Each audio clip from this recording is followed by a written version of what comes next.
Alunos do 8º ano, tudo bem com vocês? Nós vamos começar nosso tema 2, na unidade 3, 10 anos de revolução da queda da Bastilha ao 18 por maio, tá? Então a França estava sofrendo com sérios problemas políticos, sociais, econômicos. As pessoas estavam passando fome, tendo até que fazendo saques a comboios de alimentos, e também estava com uma escassez de alimento muito grande dentro da França. Então nós vamos ver como que isso se deu. Então vem aí a tomada da Bastilha e a monarquia constitucional. Bastilha na França, gente, era tipo hoje um presídio de máxima segurança. Então, tomar a Bastilha naquele momento era tomar o poder francês, tá? Então, a tomada do maior símbolo do absolutismo francês foi em julho de 1789, que deu início à Revolução, no início sem uma liderança definida. Então, uma série de revoltas chamadas Jornadas Populares Parisienses tomaram a Bastilha, prisão e arsenal militar. Então quem toma a Bastilha toma tudo. Estava acontecendo uma crise política e rumores de que o rei e a aristocracia fechariam a Assembleia. Saques a armazéns e ataques às alfândegas municipais causados pela escassez de alimentos.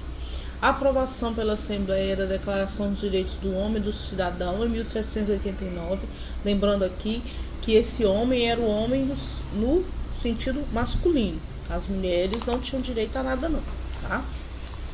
Que estabeleceu a igualdade de todos os homens perante a lei e o direito à liberdade, à crença religiosa, à propriedade, à segurança e à resistência.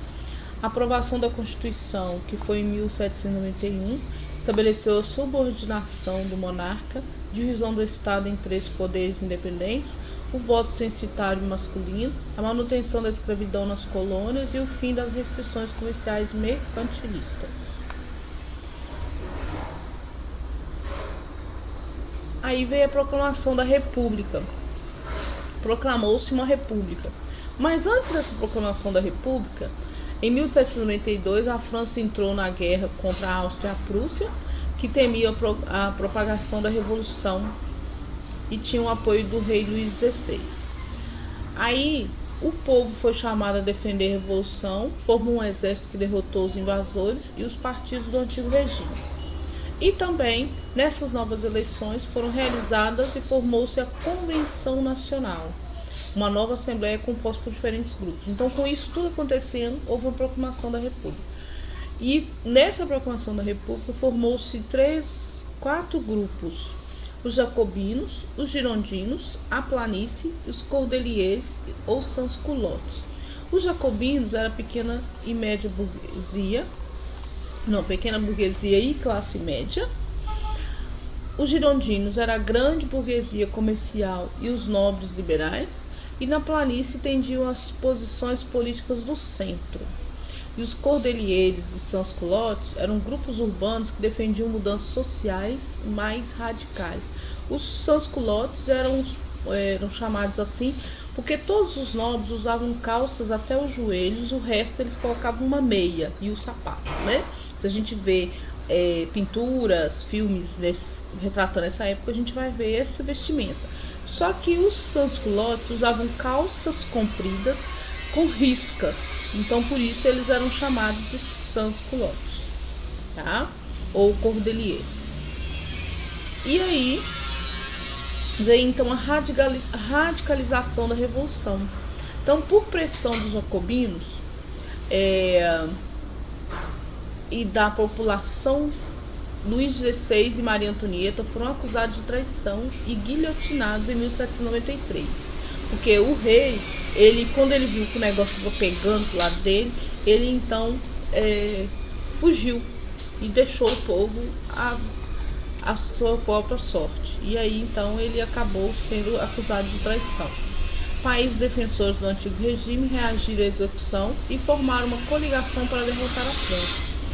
A convenção criou o Comitê de Salvação Pública, responsável pela segurança da França, que reorganizou o exército e derrotou a coligação. Aí houve a influência de jacobinos como Robespierre e cresceu, e as principais lideranças girondinas e opositores foram presos e executados. E no período do terror, o Tribunal Revolucionário julgou acusados de traição de todos os grupos que foram presos ou guilhotinados.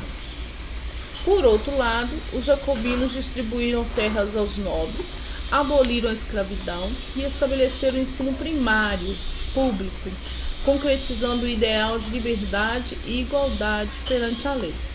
Então, esse é o assunto do nosso tema 2, 10 anos de Revolução da Queda da Bastilha ao 18 Brumário. Brumário aqui porque era o nome dado ao calendário francês, tá, gente? Cada um tinha um nome diferente, então por isso 18 Brumário. E aí, vocês estudem e façam as atividades propostas que estão no seu roteiro. Até a próxima.